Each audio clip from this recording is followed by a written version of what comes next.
By Sri Lanka's best internet package for online learning and online working with many amazing offers. Call 1212 for more information. Sri Lanka Telecom. ලෙන්ගතුකම වැඩි කරගන්න ලව්ජු රුපියල් 50ට අඩු කළා. මාමේ එන්න අපිට එකක් බොමු.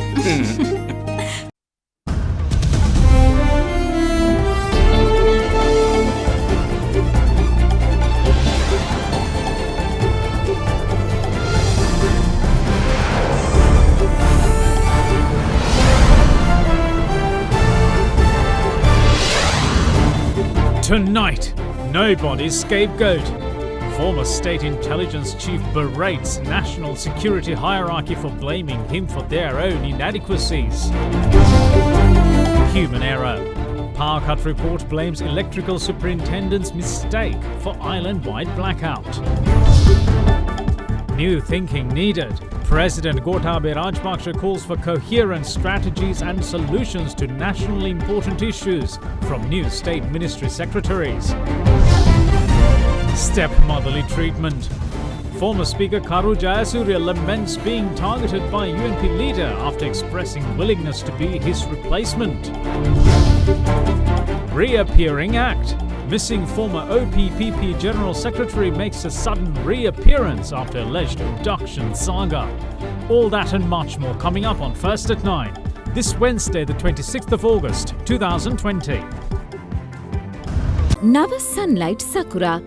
Then Dikukal Pavatina Sakura Mal Suandin. From AdaDerana, this is AdaDerana First at 9. Live from Studio 24 in Colombo. Good evening and welcome to First at 9. I'm Dhamike Kanaka. Let's start with your local stories. Now, former State Intelligence Chief Senior DIG Nilantha Jayawardena accused officials throughout the country's national security hierarchy of ignoring their responsibilities and of attempts to pin the sole blame on him for the security establishment's failure to prevent the Easter Sunday terror attacks, as he testified for an 18th day. Senior DIG Jayawardena added that it was possible that he would have ended up in arrest and in jail if he didn't possess records of his communications with higher-ups during that period, who he accused of ignoring the seriousness of the warnings and, in some instances, closed up shop for the new year and left the country during that period. Last week, the Presidential Commission of Inquiry investigating the Easter Sunday attacks requested former President Maithripala Sirisena, who was the Minister of Defence at the time of the attacks, to appear before the Commission's Police Investigative Unit for his statement to be recorded. However, the former President rejected the summons and in turn requested the Police Investigative Unit to instead record his statement at his official residence in Patchett Road, Colombo on the 26th of August, which is today. Accordingly, officers of the unit visited the Patchett Road residence today and recorded a statement for a period of 9 hours.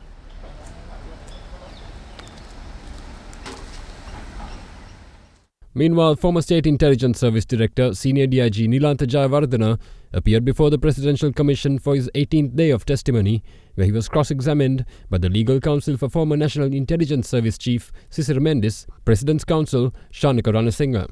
The first question posed to the witness by the President's Counsel was why wasn't the foreign intelligence warning received on the 4th of April not taken up for discussion at the National Intelligence Review meeting held on the 9th of April.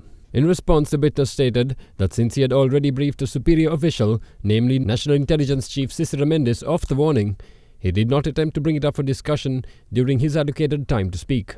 The witness was then asked if he could accept or confirm that Sisira Mendis had asked him at the end of the meeting, quote, "Nilantha, why did you not present that document?" unquote. The witness denied that Sisira Mendis made such a statement at that time. However, he recalled that instead he had asked the National Intelligence Chief, quote, "Sir, the document is still in your hand. Why did you not submit it?" unquote.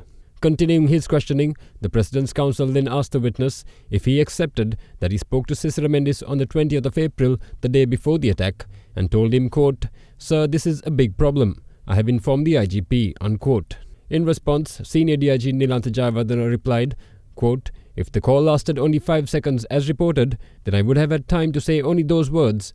But I remember speaking much more than that, telling him that they would attack 8 targets, including a church and a hotel," unquote. He added that at the time of the call, Cicero Mendes was preparing to attend Easter Mass, and he was not sure whether or not he did proceed to attend after the call. The President's Counsel then asked the witness why, when in possession of intelligence information warning of imminent attack on either the 20th or 21st of April, did he not call the President's Secretary and request for a state of emergency to be declared and for the military to be deployed to track down and neutralize the attackers. In response, the witness, who appeared visibly incensed by the question, replied, "I was first asked whether I informed the President, then the Defense Secretary, the IGP and the National Intelligence Chief. Do I have to inform all of them? Maybe next time you will ask me, Nilantha, why did you not inform the entire nation of this?" Continuing his response, he added, "As the State Intelligence Service Director, must Nilantha collect the information, pass on the messages and draft letters as well? Then why must we pay salaries to others?" He went on, "There is a hierarchical system in the country. Each position within this hierarchy has its own duties and responsibilities. The system doesn't need officials who will simply say yes to everything. If I am expected to do the job of the President, the Defense Secretary and the IGP, then why do we need them? You may as well make me the President." Further, the witness stated, "I am utterly disappointed with having had to work with such a team of officials. Their real characters were exposed after the 21st of April. Because if I did not have screenshots of all my phone calls, the SIS would have been accused of not doing anything. I would have ended up in jail if I didn't have records of my WhatsApp messages." He continued, "Not a single higher official requested for further reports on any intelligence reports sent to them since 2015. Only the IGP did so on 1 or 2 occasions. No one did, even after I sent them information on the attack warnings. If anyone can prove that they did, even for a single document sent to them, then I am prepared to resign immediately from the service." Explaining further, he added, "Some of those officials closed their offices for the New Year holiday after I sent them the warning. They only reopened after the attacks. Certain officials left the country after I informed them. Some people stayed home and slept through it. Some stayed away from churches after hearing of the warning. Ultimately, I am being asked why I didn't inform anyone." He then added, "I did what I had to do. I told the Defense Secretary, I told the Chief of National Intelligence, I told the IGP, and after this I tried to tell the President. It cannot be my fault that he did not respond." In conclusion, the witness stated, "I did everything I could. Even today, I sleep well at night." Enjoy a very smooth shave with the Bic Easy 2 razor. Bic Easy 2. Moving on with other stories, human error has been cited as the cause of the countrywide power outage on the 17th of this month. That caused some public panic as citizens were left high and dry for 8 hours with no reasons given. A report compiled by the committee appointed to investigate the true cause, which was presented to the Cabinet Ministers today, has blamed a mistake by an electricity superintendent for the sudden breakdown of the national power grid. The national power supply was disrupted at around 12:30 p.m. across the island on Monday the 17th due to a technical fault at the main substation adjacent the Keravalapitia Yudanganavi power plant. As a result, the system suffered an imbalance, forcing the Norochole Lakvijaya coal power plant to trip, causing a loss of 810 megawatts to the national power grid. It took about 8 hours for the power supply to be restored, but the Ceylon Electricity Board, however, had to temporarily cut off the power supply across the island until the Norochole power plant became fully operational. The report, compiled after engaging in observational visits at the locations and obtaining statements from relevant officials pertaining to the incident, was handed over to the subject minister on Monday the 24th. The document, which was presented to the Cabinet of Ministers this afternoon, states that the cause of the sudden breakdown in the national power grid was an error made by an electrical superintendent. විදුලි බල වාර්තාවට මොකද උනේ? විදුලි බල වාර්තාව ගැන අපි සාකච්ඡා කරා. ඒක අත්වැරද්දකින් වෙච්ච සිද්ධියක් හැටියටයි ඒ වාර්තාවේ තියෙන්නේ. එතකොට මේ ෆෝමන් වරිය අපි ඉවත් කරනවද මොකද කරන්නේ?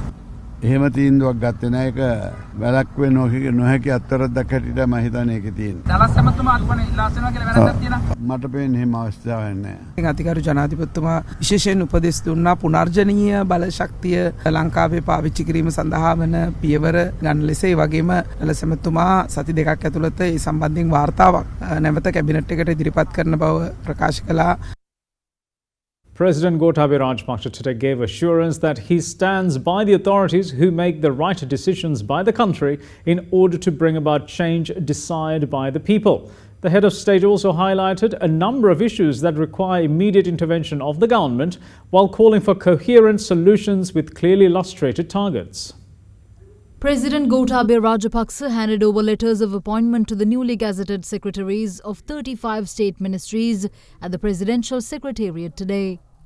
මේ රාජ්‍ය අමාත්‍යාංශ මෙවර වෙනත් විදියකට අපි හදලා තියෙනවා. නමුත් ඒ යටතේ ඉන රාජ්‍ය අමාත්‍යාංශ වලට තමයි යටටම ගිහිල්ලා ඒවා අමාත්‍යාංශ වෙන් කරලා තියෙන්නේ. ඒ කියන්නේ ඇත්තටම වැඩ කරන්න තියෙන විදියට. මම හිතන්නේ ලංකාවේ තියෙන ලොකුම ප්‍රශ්නේ වෙලා පානීය ජලය. හැම තැනම මේක අපි අනිවාර්යෙන්ම විසඳිය යුතුයි. ඉතින් මේ සුළු දෙයක් හිතන අලි මිනිස් ගැටුම විශාල ප්‍රශ්නයක්. ඉතින් මේවට පර්මනන්ට් සොලියුෂන්ස් හොයන්න ඕන. අපි කොහොමද ආර්ථිකය මෙහෙවන්නේ කියන එක පිළිබඳ විශාල අවධානයක් යොමු කරලා තිබෙනවා. කෘෂි කර්මාන්තය, වැවිලි කර්මාන්තය. ඒ දෙකට විශාල අවශ්‍යතාවයක් තිබෙනවා. ඒකට අපි 15 මට්ටමටම ගිහිල්ලා රාජ්‍ය අමාත්‍යාංශ වෙන් කළා තියෙනවා. මේ වැව් ප්‍රතිසංස්කරණය වගේ ඒවා. මේවට වෙනම අපි රාජ්‍ය අමාත්‍යාංශයක් යොදලා තියෙන්නේ මෙන්න මේ හේතුව. ඒකට අපි ආයතන ඍජුවම දීලා තියෙනවා. ප්‍රතිපාදනත් ඒ ඍජුවම දෙනවා. ඒක ලේකම්වරුන්ට තියෙන ලොකු කාර්යභාරයක් සැලැස්මක් හදන එක. 5-year plan එකක්. ඒකේ වසරෙන් වසර අපි මොනවද achieve කරන්නේ, කොතනද ටාගට් එක. ටාගට්ස් අපිට achieve කරන එක තමයි වැදගත් වෙන්නේ. විශාල ප්‍රශ්නයක් මිනිස්සු අතර තියෙන තමයි එකක් දේශපාලඥයන් ගැන තියෙන විශ්වාසය නැතිවීම. දෙවෙනි එක රාජ්‍ය සේවය පිළිබඳ තියෙන විශ්වාසය නැතිවීම. ඉතින් මේ දෙකම බැලුවම රටක් දුවන්න තියෙන්නේ මේ දෙක. මැතිවරණයේදී ප්‍රතිඵල අපි හරි විදියට බැලුවොත් ඒක තමයි ජනතාව කියන්නේ. ඒ අය විශ්වාස කරනවා මේ දෙකේම තියෙන වෙනසක් ඇති වෙලා ජනතාවට සේවය කරන දේශපාලන සංස්කෘතියකුත් ඒ වගේම ජනතාවට සේවය කරන රාජ්‍ය සේවාවකුත් ඇති වෙයි කියලා. අවසානයේදී බැලුවම කෘෂි කර්මාන්තයේ යෙදෙන, වැවිලි කර්මාන්තයේ යෙදෙන, සුළු කර්මාන්තවල යෙදෙන මේ අය හින්දා තමයි අපි මේ රජයක් දුවන්නේ, රටක් දුවන්නේ. ගොවියට නෙවෙයි අපි වතුර දෙන්නේ. ගොවියට නෙවෙයි අපි පෝර ටික දෙන්නේ. මේක රටක් වෙනුවෙන් අපි වතුර දෙන්නේ. රටක් වෙනුවෙන් තමයි පෝර ටික දෙන්නේ. දැන් ඒක නැත්තම් පඩිගෙවන්නත් බැරි වෙනවා. පොඩි මැටි කර්මාන්තයේ යෙදිලා වලන් ටිකක් හදලා මොනවා හරි කරලා සමහරට මේ පොඩි අය ඒගොල්ලෝ තමයි විදේශ විනිමයක් ගේන්නේ. කුඩා තේවතු හිමියෝ තමයි විදේශ විනිමය ගේන්නේ. අපි මේ දීවරයාගෙන් තමයි අපි මේ ඔක්කොම රටේ යැපෙන්නේ. අපි කොච්චර වෑයමක් දරනවද වී වලට සාතික මිලක් දීගෙන මේ අපි රාජ්‍ය සේවයෙන් කරන්නේ මේ හදපු වී ටික බෙදා ගන්න එක. ගොවිය මහන්සි වෙලා වැඩ කරලා ඔක්කොම කරලා අපිට පාරිභෝගිකයට මේ හාල් ටික දෙවන එකනේ මා ලොකුවට අපි ඔක්කොම කරන්නේ නෑ. අපිට වෙලාවට වතුර ටික දෙන්න බැරි නම්, වෙලාවට පොහොර ටික දෙන්න බැරි නම් අපේ සේවාවෙන් වැඩක් තියනවා. රිසල්ට්ස් ඕන අපිට ඉක්මනටම. අලින් ගහස මිනිස් ගැටුම. මට මේක අවුරුද්දක් දෙකක් ඇතුළතදී මේක සම්පූර්ණයෙන් විසඳන්නට ඕන. මම ලේකම්වරයෙක් හැටියට මම ගත්ත තීරණය රටක් වෙනුවෙන් හරි දේ ගත්තා. ඊට පස්සේ ඉතින් උසාවි ගෙනිහිල්ලා අරවා මේවා වුණත් ඒවා වෙලා අන්තිමට ජනාධිපති වුණා. ඒවට වරදින්නේ නැහැ හරි තීරණ ගත්තොත්. ඒක මං හිතන්නේ මේ ස්වභාව ධර්මයෙන් හැදිලා තියෙන. වැරදි තීරණ ගත්තොත් වැරදි. හරි තීරණ ගත්තොත් මොනවා කරත් මුකුත් කරන්න බෑ. බය නැතුව තීරණ ගන්න. ඒ වෙනුවෙන් මගේ සම්පූර්ණ සහයෝගය තියෙනවා. Meanwhile, Parliamentarian Susil Premajayantha was appointed as the State Minister for Education Reforms, Open Universities and Distance Learning Promotion. He took oath before President Gotabaya at the Presidential Secretariat today. In the meantime, the President headed a discussion yesterday with representatives of the State Ministry of Coconut, Kithul, Palmyra and Rubber Crop Promotion and related export diversification to review their future plans to boost the industry. During the talks, the President highlighted that steps should be taken to promote Kithul and Palmyra cultivation, adding that a separate state institution for Kithul should be established. The President also instructed the officials to strictly enforce laws prohibiting the cutting of palm trees. Chief of the Presidential Task Force on Economic Revival Basil Rajapaksa meanwhile stated that steps should be taken to plant 4 million coconut saplings across 2 million home gardens in September. According to the Presidential Media Unit, the President's attention was also drawn on the introduction of a fixed price for coconut. The chief of the Presidential Task Force to resuscitate the economy also pointed out the need to restrict the import of rubber in order to encourage local rubber cultivation and the producer. We will see you after the break. Stay tuned.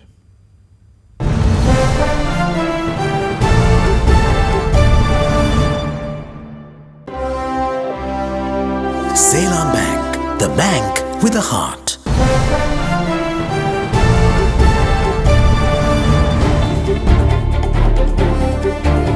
Welcome back. You're watching First at 9. Now, the government's crackdown on drugs and the underworld continues to gather momentum with a series of arrests being made over the last 2 days. Involvement of prison inmates and prison guards in drug rackets appears to be commonplace, and the police have unraveled yet another network featuring the same combination.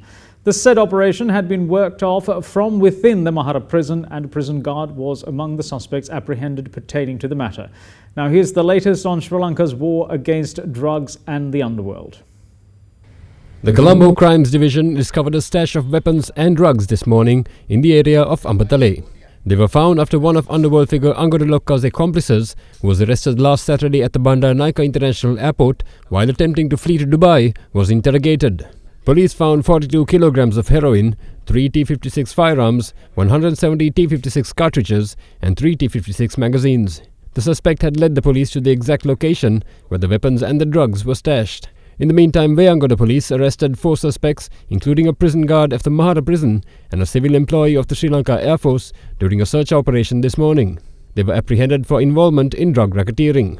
The first of the 4 suspects to be arrested, Dinesh Roshan alias Podikoya, revealed during interrogations that he receives heroin from drug racketeer Chaminda alias Ragara, who is currently remanded at the Mahara prison. Furthermore, it was revealed that the drugs were given to him by Ragara via a prison guard at the Mahara prison. The prison guard in question too was arrested from the area of Udugampola. During his arrest, police also seized 10 bank passbooks belonging to different people, 15 ATM cards and 56,000 rupees in cash in the possession of the suspect. Later, a civil employee of the Sri Lanka Air Force and another suspect too were arrested. In another development, the Pamanugama police arrested an accomplice of the underworld figure Keselvatte Denuka from the area of Fusvatekeyawa this morning. The police also seized 40 grams of heroin, 15 grams of crystal methamphetamine, commonly known as ice, and 2.5 kilograms of Kerala cannabis. The arrested suspect, who is a resident of Mattakulya, had engaged in drug racketeering under the guise of being a fisherman. What's more, the spouse of the suspect is also remanded on charges of drug racketeering. In the meantime, a couple was arrested by police yesterday while packeting heroin at a rented house in the area of Suwarapola in Piliandala. The police seized 75 grams of heroin during the arrest. Meanwhile, the anti-corruption unit of the Kirlapana police uncovered a large-scale drug racket which had targeted students at higher education institutions.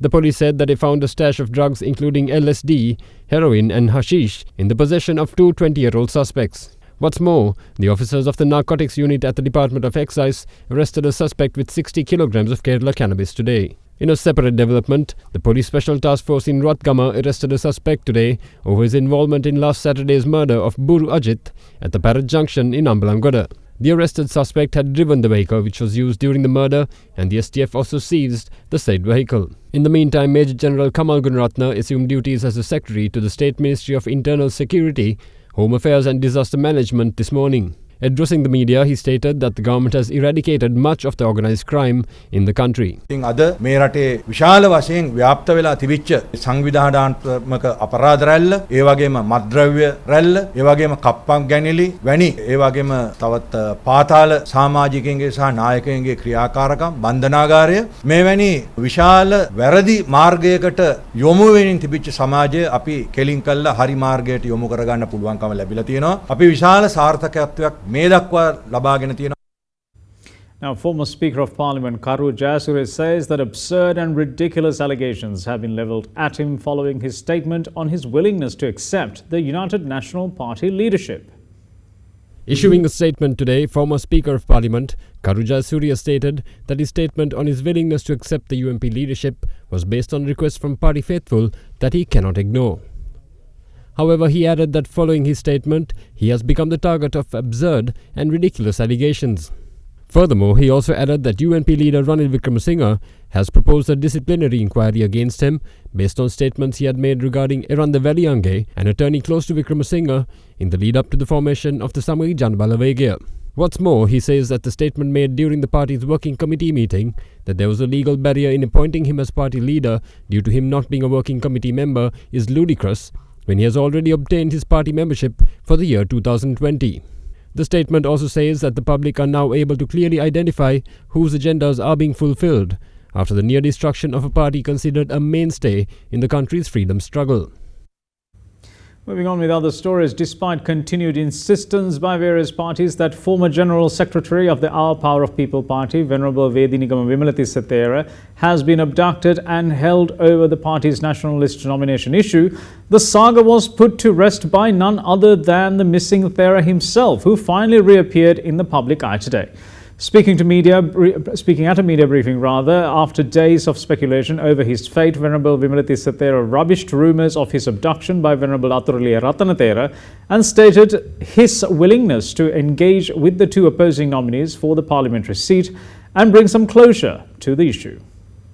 The issue of the alleged abduction of former General Secretary of the Our Power of People Party, Venerable Vedinigama Vimalathisatthera, has created much public confusion with contradictory statements delivered by representatives connected to the Thera in the past few days. With the coordinating secretary of Venerable Vimalathisatthera, Venerable Hunupitiya Chandrasirithera, insisting that an abduction had taken place and accusing authorities of failing to properly investigate or take action against the figure accused of being behind the abduction, namely the Vijayadharini National Council leader Venerable Athuraliya Ratanathera. In this backdrop, Venerable Chandrasirithera visited the office of the Deputy Inspector General of Police for the Colombo district to inquire into the progress of the investigations. සියලු සාක්ෂි කරුණු සහිතව අපි පොලිසියට වාර්තා කරලා තිබියදී තාම රතන හාමුදුරුවන්ව අත්අඩංගුවට ගන්න මේ පොලිසියට බැරි වුණා.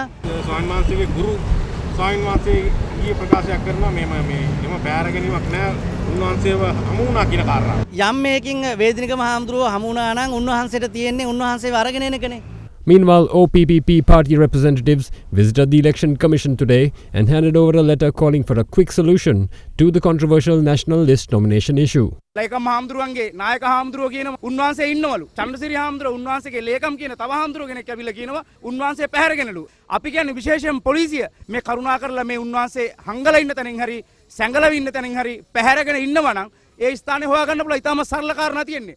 In the meantime, delivering a further twist to the tale, the missing monk, Venerable Vimalathisatthera and Venerable Professor Hunupolagama Vajirasirithera, his former teacher, held a media briefing today and dispelled all the abduction rumours.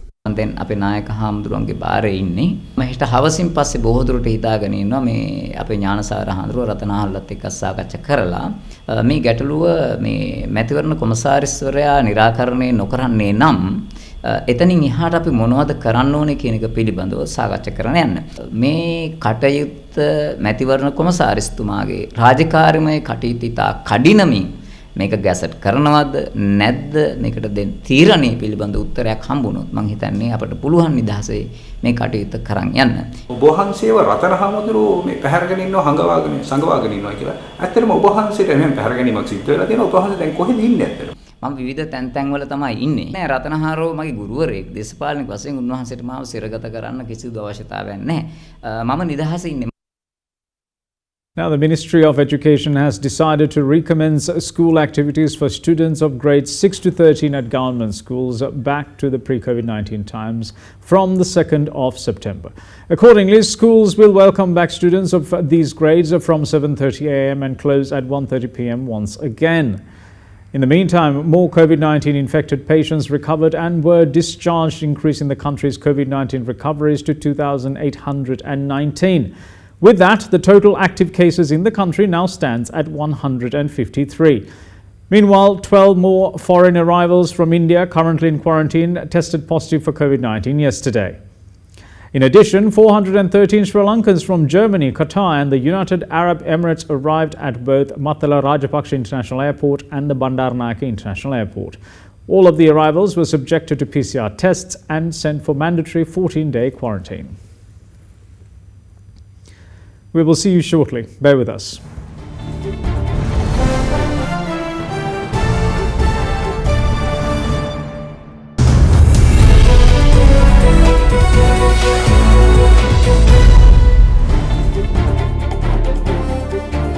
Now, Sri Lankan shares ended lower for a second straight session today, with financial stocks accounting for nearly half of the session's losses. The benchmark all-share price index closed 0.51% lower at 5,335.66. Foreign investors were net sellers, offloading 851.9 million rupees worth of shares, while the equity market recorded a turnover of 1.89 billion rupees. Now here's a brief report on today's market performance. Unprecedented financial performance of LOLC Holding tumbled the market on the negative direction for a second consecutive session. Index experienced a gradual drop since the beginning of the session due to the selling pressure in LOLC, overpowering the buying into selective capital goods counters. And later during the last 30 minutes, the trading experienced recovery and closed 5,336 with a dip of 28 points. And banking and capital good counters dominated the turnover, contributing 71% led by DFCC and Access Engineering. And moreover, the parcel trade in Access Engineering, John Kills Holding and DFCC boosted turnover for 25% of the market total turnover. And market recorded moderate foreign participation by the selling side of net foreign outflow. We will see you shortly after in fact, that's it from all of us here at First Night. Thanks for watching.